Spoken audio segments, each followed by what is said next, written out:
बीच रास्ते में भुट्टा खाने का आनंद ही अलग होता है। और दोस्तों हम सब जा रहे हैं आज धारकुंडी आश्रम। धारकुंडी आश्रम जाने के लिए दोस्तों आपको आना पड़ेगा मध्य प्रदेश के सतना जिले में। सतना जिले से धारकुंडी आश्रम की दूरी है 62 किलोमीटर।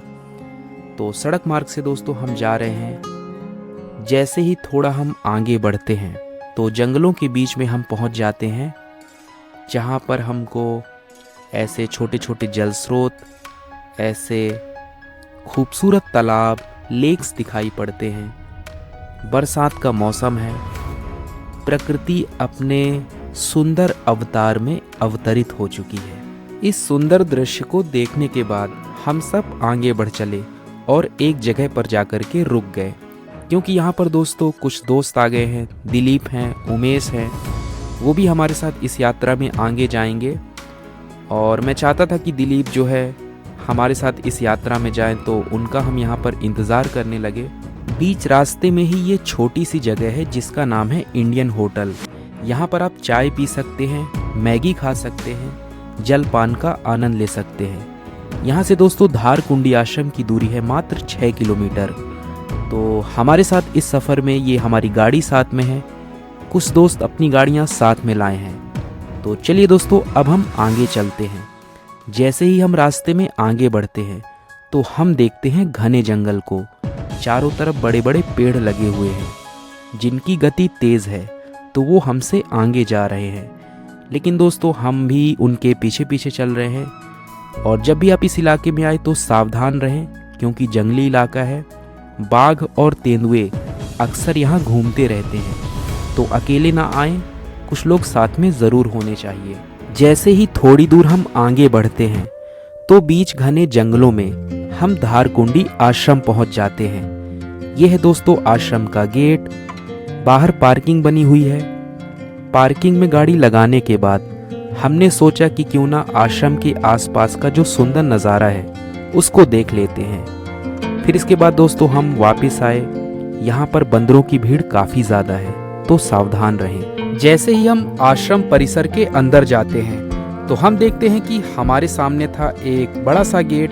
इसके ठीक दाहिनी तरफ परमहंस सच्चिदानंद जी महाराज की जो समाधि स्मारक है उसको भी बनाया जा रहा है। तो अंदर हम प्रवेश कर चुके हैं और आश्रम का जो वातावरण है काफ़ी शांत है, काफ़ी आध्यात्मिक माहौल है। जैसे ही मैं अंदर आया तो मेरा मन काफ़ी शांत होने लगा, क्योंकि अगल बगल जो है वृक्ष लगे हुए हैं।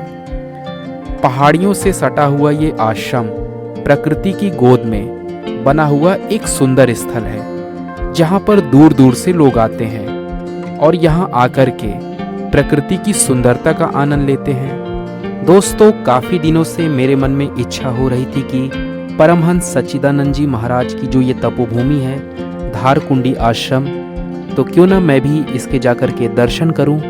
तो आज बड़े ही सौभाग्य से यहाँ आने का अवसर मिला है।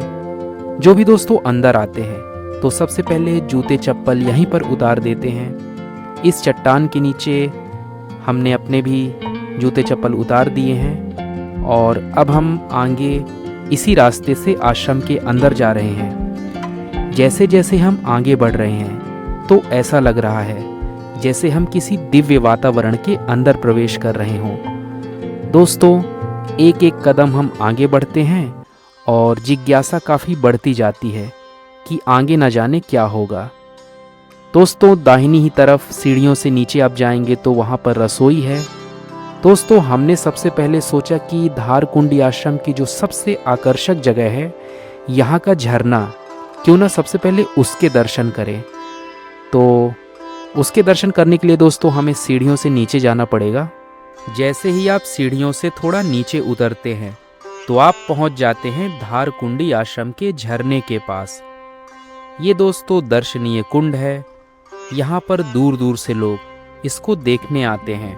जो भी पर्यटक होते हैं, जो भी भक्तगण होते हैं, वो इसको ज़रूर देखते हैं। दोस्तों इस दर्शनीय कुंड में नहाना मना है, अंदर जाना मना है, और ऐसा ज़रूरी भी है क्योंकि प्रकृति की गोद में ये जो झरने होते हैं, ये जो कुंड होते हैं, इनको प्रदूषण से बचाना बहुत ज़रूरी होता है। फिलहाल दोस्तों यहाँ बरसात कम है तो पानी की मात्रा बहुत कम दिखाई दे रही है। गुफा से थोड़ा बहुत पानी आ रहा है और झरने के ऊपर से थोड़ी बहुत जलधाराएं ही रिसकर नीचे बह रही हैं। तो पानी कम है दोस्तों, लेकिन जैसे ही यहाँ बरसात होती है तो पानी बड़ी ही तेज़ मात्रा में यहाँ से बहने लगता है।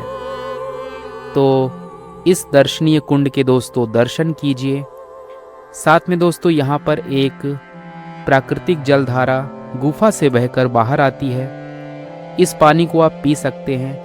पीने में बड़ा ही निर्मल है, बड़ा ही मीठा है, स्वादिष्ट है। तो सौभाग्य है कि हमें इस पानी को पीने का अवसर मिला। कितनी शांत जलधारा है, ऐसा पानी तो शहरों में भी नसीब नहीं होता। तो इसके दर्शन करने के बाद हम पहुंच गए हैं परमहंस सच्चिदानंद जी महाराज की इस गुफा में, जहां पर वो ध्यान किया करते थे, जहां पर उन्होंने तपस्या की थी। माना जाता है कि इस गुफा में वो 1956 में आए थे। पहले यहाँ शेर रहा करता था, लेकिन सच्चिदानंद जी महाराज के आने से शेर इस गुफा से बाहर चला गया, ऐसी मान्यता है। तो बड़ी ही पावन पुण्य भूमि है, तपोभूमि है। यहाँ पर कुछ सीढ़ियाँ बनी हुई हैं जिसके हम ऊपर जाएंगे और आपको ऊपर से झरने के सुंदर नज़ारों को दिखाएंगे। तो कुछ साथी हमारे जो हैं वो पहले ही ऊपर पहुँच गए हैं। थोड़ी देर बाद हम पहुँचे तो हमने सोचा क्यों ना इस कैमरे एंगल से आपको इस कुंड के दर्शन कराते हैं। आश्रम का भी नज़ारा आप यहाँ से देख सकते हैं। सीढ़ियों के नीचे वही गुफा है जहाँ पर महाराज जी ने तपस्या की थी। यहाँ आने वाला हर व्यक्ति उसको देखने ज़रूर जाता है। फिर हमने यहाँ बैठ कर के कुछ कैमरे में अपने दृश्यों को कैद किया। मैंने सोचा क्यों ना मैं अपनी भी कुछ वीडियोस ले लेता हूँ। जब भी आप यहाँ आएँ तो दोस्तों आप भी यहाँ पर फ़ोटो ले सकते हैं, अपनी यादें संजो सकते हैं। इसके बाद आप आश्रम परिसर के अंदर आ सकते हैं। यहाँ पर आप देख सकते हैं कि काफ़ी शांत वातावरण है। हमने सोचा क्यों ना इस जगह पर बैठ कर के थोड़ी देर शांत रहा जाए और यहाँ की जो दिव्य अनुभूति है उसको महसूस किया जाए। दोस्तों ये है महाराज जी की गद्दी, जहाँ पर बैठ कर के वो प्रवचन दिया करते थे। दोस्तों आश्रम का जो वातावरण है काफ़ी शांत है, काफ़ी आध्यात्मिक माहौल है। यहाँ पर खड़े होकर के हमने भी इस चीज़ को महसूस किया। फिर दोस्तों आश्रम के पीछे की तरफ एक रास्ता जाता है जहाँ पर हम चल पड़े हैं। आप देख सकते हैं कि बीच घने जंगलों में सुंदर शांत प्रकृति के बीच ये सुंदर सा आश्रम बनाया गया है। काफ़ी शांत वातावरण है। जैसे ही हम थोड़ा आगे बढ़ते हैं तो थोड़ा चढ़ाई आ जाती है, लेकिन यहाँ पर चढ़ कर के हमने ये देखा कि यहाँ से जंगल का नज़ारा काफ़ी स्पष्ट दिखाई देता है। थोड़ा और ऊपर चलते हैं तो कुछ और छोटी मोटी इमारतें दिखाई देती हैं, कुछ मंदिर दिखाई देते हैं। हमने यहाँ पर परिक्रमा लगाई, यहाँ पर पानी वगैरह पिया और आप देख सकते हैं कि पीछे तरफ बहुत सारे जंगल हैं। यहाँ पर दोस्तों एक पुस्तकालय भी है जहाँ पर आप आश्रम से संबंधित जो शास्त्र हैं, जो किताबें हैं उनको ले सकते हैं और इस स्थान के बारे में पढ़ सकते हैं। दोस्तों थोड़ा सा आगे जाने के बाद हमको एक बंदर दिखाई दिया। लगता है वो बंदर घायल था, इसलिए थोड़ा सा हमसे डर रहा था। ये देखिए दोस्तों यहाँ पर है विंध्य पर्वतमाला की श्रेणी जो काफ़ी खूबसूरत है। आश्रम के पीछे साइड दोस्तों एक रास्ता जाता है जो हमें अघमर्षण कुंड तक ले जाता है। चित्रकूट जिला प्रशासन की वेबसाइट के अनुसार जब आप अघमर्षण कुंड आते हैं तो आपको यहाँ से 100 मीटर नीचे जाना पड़ता है। कुछ आपको सीढ़ियाँ उतरनी पड़ेंगी। जैसे ही आप थोड़ा सीढ़ियाँ उतरते हैं तो आप देखते हैं ये जो जगह है ये तो चारों तरफ से जंगलों, चट्टानों, कंदराओं और गुफाओं से घिरी हुई है। दोस्तों ये भी काफ़ी सुंदर जगह है। यहाँ पर आकर के आप तो इस प्रकृति को महसूस कर सकते हैं। आप देखिए कि अघमर्षण कुंड यहाँ से दिखाई दे रहा है। वहाँ पर छोटा सा मंदिर भी है। गोलाकार आकृति में सीढ़ियाँ जो है नीचे जा रही हैं।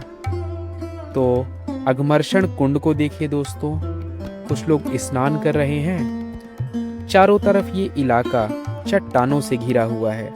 पर्वतों से गिरती हुई जलधाराएं अघमर्षण कुंड में लगातार जल को इकट्ठा कर रही हैं। यहाँ पर आकर पहली बार मैंने अपने हाथों से किसी झरने को छुआ और महसूस किया इस प्रकृति की सुंदरता को, इस प्रकृति की शांत जो ध्वनि है उसको महसूस किया। कुछ देर यहाँ खड़े होकर के मैं कुंड को देखने लगा।